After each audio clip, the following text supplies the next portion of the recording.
자료화면 1번 주세요. 김현수 장관님을 비롯한 농림부 관계 공무원 여러분들 국감 준비하느라고 많이 쓰시고 수고 많이 하십니다. 저는 먼저 그 식량 자급 그 목표 달성에 대해서 말씀드리겠습니다. 이미 뭐 보도를 통해서 부처에서 이렇게 다 알고 계시라고 믿기 때문에 자세한 부연 설명을 하지는 않겠습니다. 보다시피 2019년도 식량 작업 현황만 놓고 보면 곡물 작업이 21%, 식량 작업률이 45.8%에 불과합니다. 잠깐 뭐 이기의식 같은 거 안 느끼지 않으세요? 예, 저도 뭐 의원님하고 같은 생각입니다. 뭐 그렇다고 답변했었으니까 더 이상 뭐 묻지는 않겠습니다. 그런데도 불구하고 농림부가 총 그 4차례 걸쳐서 목표를 설정했어요. 이제 22년 목표는 아직 해당 연도가 아니니까 지금 판단할 수는 없지만 이기의식을 느끼는 농림부 치고는 작업 목표 설정부터가 너무 안이했다, 무책임했다. 우연인지 필연인지는 모르지만 도표를 보시면 보세요. 2011년에 2015년, 2020년 작업 목표를 세웠어요. 그리고 2013년에 2017년, 2022년 작업 목표를 세웠습니다. 근데 어떻게 수치가 같아요? 우연입니까? 답변 안 하시면 그것까지 제가 파악을 못했습니다. 예. 반성한 걸로 제가 평가를 예. 하겠습니다.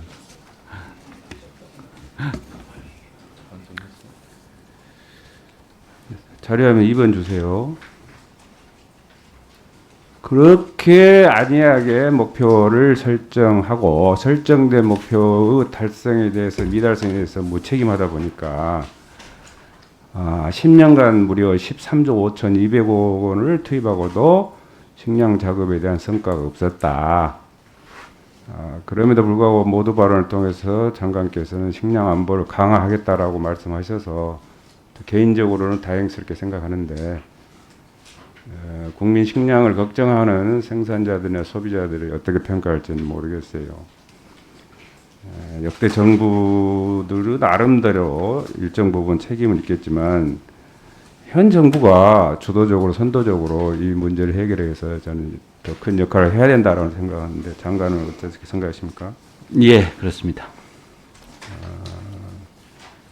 그 생산 농가들의 생산비를 보장하는 최저가격 보장제는 그동안 수많은 그런 회의를 통해서 노정이 됐었습니다. 농민 기본 수당이 됐든 최저가격 품목별 생산에 대한 보장제를 도입하든 두 가지를 다 도입하든 뭐 이게 지금 그 최종 선택 시점이 저는 왔다고 생각하는데 장관의 생각은 어떤가요?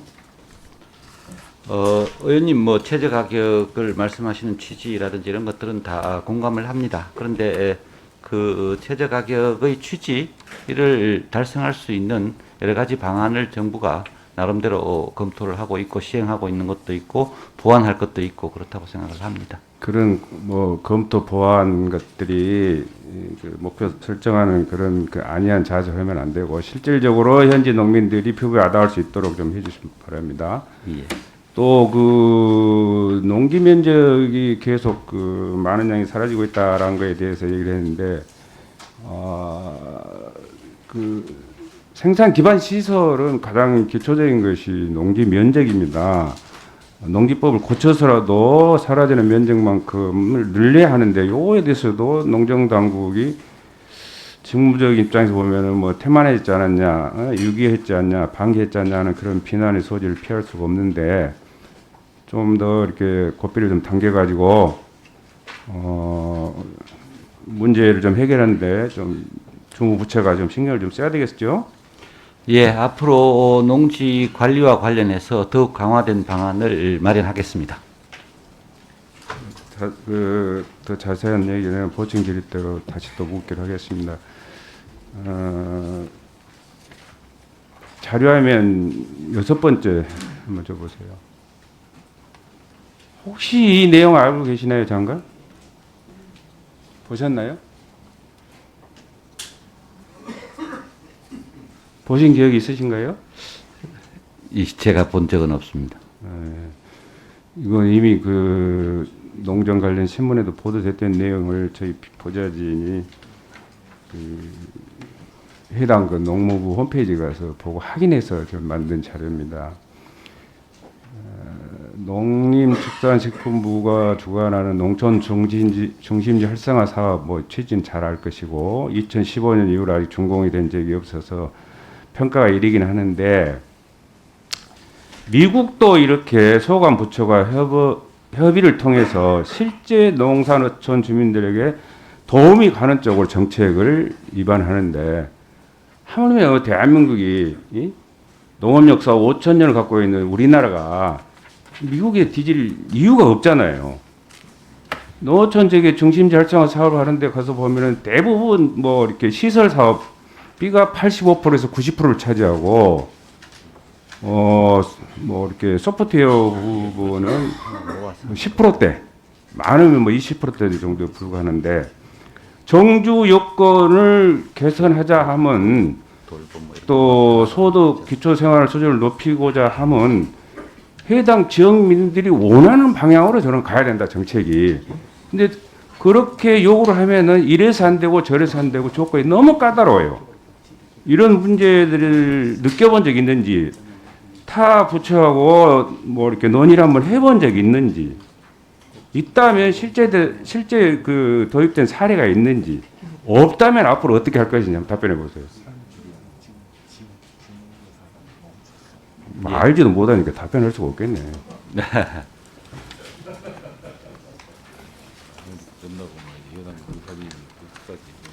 그 의원님 잠깐 좀 말씀을 드리면 그 의원님 말씀하시는 학교, 도서관, 병원 같은 그런 생활 SOC 같은 걸 저희들도 하나로 집적해서 하는 사업을 지금 생활 SOC 사업으로 하고 있습니다. 그리고 그걸 대폭 늘려갈 생각입니다.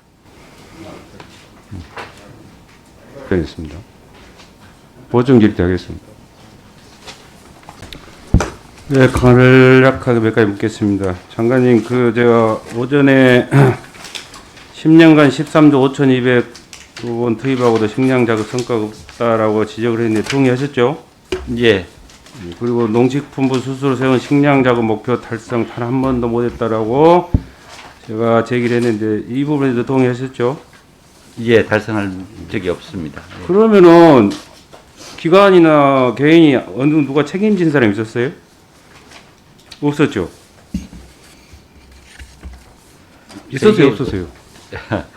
의원님 말씀하신 대로 그 목표를 달성하지 아니, 그러니까 못했- 책임진 사람 없었죠? 예, 책임진 사람은 없습니다. 장관은 이 부분에 대해서 어떻게 생각해요? 책임을 져야 된다고 생각해요? 그냥 넘어가야 된다고 생각해요? 저희들도 식량 자급률을 높이기 위해서 최선을 다한 거고 여러 가지 그 외부 사정이 다 좋은데 주먹구구식으로 그 자금 목표 설정하는 그 자체 이 부분에 대해서만큼은 어떻게 책임을 질 것인가에 대해서 분명히 제가 이 일을 다시 제기하니까 종감 전까지 저한테 그 답변을 좀 내주세요. 예, 이런 것들이 선행이 안 되니까 본의원실에서 보좌진들이 이기 식량 자급에 대해서 자료집을 내게 된 배경이 된 거예요. 선배 동료 의원님들께서도 식량 자급 문제에 대해서 다들 이렇게 지적을 많이 하셨는데 물론 장관께서도 이걸 인식하고 계신 것 같아서 저는 다행스럽게 생각합니다. 식량 자급 문제가 선결되려면은 방금 제가 이렇게 지적했던 이런 굵직굵직한 현안들이 사전에 저는 이렇게 해결돼야 된다고 생각하니까 책임질 부분이 있으면 반드시 책임질 수 있는 진단을 그건 자세로 임해야 된다라는 걸 제가 강조하는 거예요. 꼭 지라는 건 아니에요. 근데 이게 지금까지 수년 동안 수조 원이 들어간 사업에 대해서 아무도 책임을 안 지다 보니까 안 해도 되는구나 하는 그런 것이 만연돼 있다고 말이에요. 이건 고쳐야 됩니다. 고쳐야죠.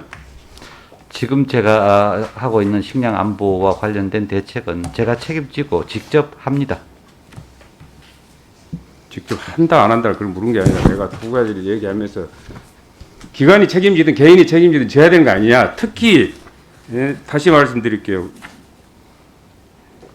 자금 목표 설정 문제 제가 제기했잖아요. 예. 수치 저 똑같이 표기된 거 이런 걸 보면은 여러분들이 이런 문제에 대한 그 안이한 그런 문제, 자세 이런 것을 지적을 안 할 수가 없다고 말해요. 그럼에도 불구하고 그냥 넘어가. 그러면 또 되풀이될 수밖에 없는 거 아니에요. 그래서 책임을 진 적이 있냐, 책임 어떻게 질 거냐고 물어본 거예요. 그리고 의원님 똑같이 한 부분에 대해서는 또 다 이유가 있고 사유가 있기 때문에 그 부분에 대해서 의원님 그게 나중에 우연이냐고 내가 물어봤잖아요. 설명을 한번 도로 한다고 하니까 또 말이 길어져요. 설명을 한번 들어보시고 판단을 하시죠. 그럼 세 번째, 다음 기회 물을 때 얘기하시고, 외국인들 그 인건비 문제가 코로나 발생 이후에 상승돼 가지고, 특히 밭작물 재배 종사하는 그런 농민들이,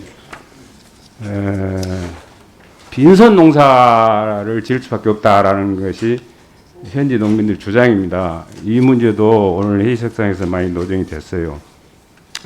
그리고 그 낙농을 하시는 분들이 코로나19로 인해 가지고 이렇게 많은 그런 타격을 입었는데, 이 정부는 코로나 추경 1, 2, 3차를 통해서 이런 분들의 그 뒤안길을 쳐다보지도 않고 보려고도 않고 그 가려운 데를 긁어주려고 하지도 않았어요. 오늘 노정된 문제는 크게 두 가지 측면에서 이런 정도였는데, 우리가 모르는 농민들이 코로나 발생 이후에 얼마나 많은 그런 고통을 받고 있는지 모릅니다. 차제에 이런 그 해외 근로자 인건비 상승 문제랄지, 낙농가들 겪고 있는 그 고통 문제를 이런 것도 좀 농림부가 좀 더 이렇게 헤아려야 된다 하는 그런 얘기를 하고 싶고, 제가 모두의 그 대한민국 농민의 현 주소 위치는 어딘가라는 걸 제가 물어보려고 그랬는데, 처음부터 너무 좀 이렇게 표현하는 방법이 좀 거칠어질 것 같아서 제가 마지막으로 묻겠습니다. 시간이 부족하면 1분 더 주세요. 농사는 기후 환경적 요인이 크다. 이 상태가 지속되면 최소 10년 이상 농업의 암흑기가 도래할 것이다. 정책 부재까지 겹쳤다. 한국에서 소멸위기 제1계급은 농민이 소멸위기 속에서 농민들에게 농업을 강요하는 것은 사회적 학대다. 7, 80대 주력 농부들의 붕괴가 시작되고 모래시계는 10년에 맞춰져 있다. 대안은 현장에서 수없이 생산되지만 수용은 절벽에 부딪혀 있다. 젊은 패기 하나로 농민이 되고 시간이 흐를수록 그것이 얼마나 무모하고 무책임한 결정이었는지를 실감하고 있다. 아니 나의 무력감이라도 조금이나 덜어주기를 기대한다라고 3일 전에 개인적인 그 SNS 내용을 제가 여기도 인용을 한번 해봤습니다. 이분은 우리 나이로 48살 드신 남자 농부입니다. 20년 전에 농촌에 뛰어든 분이 자신의 그 SNS에 올려놓은 글입니다. 이걸 보고 장관은 지금 방금 제가 그 읽어준 내용을 듣고 어떤 생각이 드세요? 예, 뭐 저희들이 정책을 잘해서 그런 분들이 느끼는 좌절감이 생기지 않도록 노력하겠습니다. 무역이 상실되어 있는 이런 농민들한테 뭔가 보장을 해줘야 됩니다. 그 보장도 법제화를 시켜줘야 됩니다. 그렇지 않으면 이거는 이 얘기를 대필할 수밖에 없는 거예요. 그리고 제가 끝으로 말씀드리는데 농민은 물론이고 대정당국, 이 정부도 이 농업에 대한 그런 인식 이게 뒤에 전하는 계획이 없으면 이런 얘기는 두고두고 대풀이 될 수밖에 없다라는 걸 분명히 지금. 네, 장관님. 예. 힘드시죠? 아, 예. 네. 뭐 오늘 보니까 상당히 뭐 긍정적인 답변을 많이 하셔서 뭐 저도 다행스럽게 생각합니다. 여러 동료 선배 의원님들께서 농업재해보험 관련된 말씀을 하셨어요. 권노인도 했고, 그렇게 어려우면 방향을 한번 달리 해보자 하는 그런 제가 제안을 드릴게요.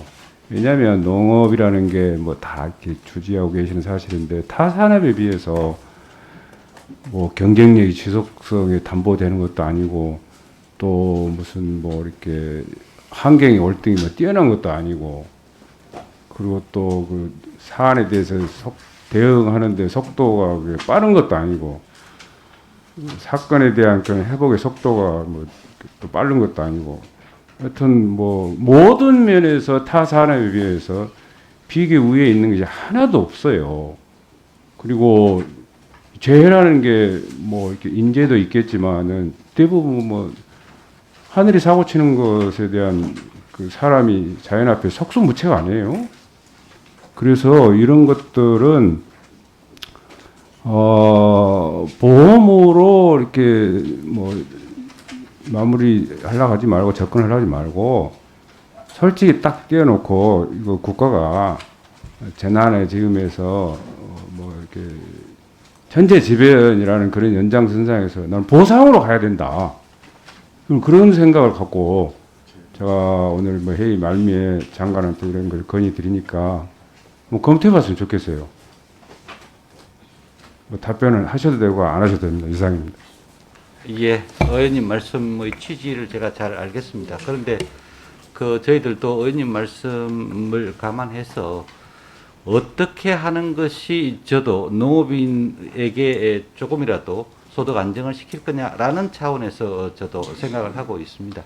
그래서 보험을 보험답게 해서 많은 농업인들이 보험의 혜택을 누리도록 할 건지 아니면 일부 농업인이라도 완벽하게 보장성을 해줄 건지 그건 선택할 부분입니다.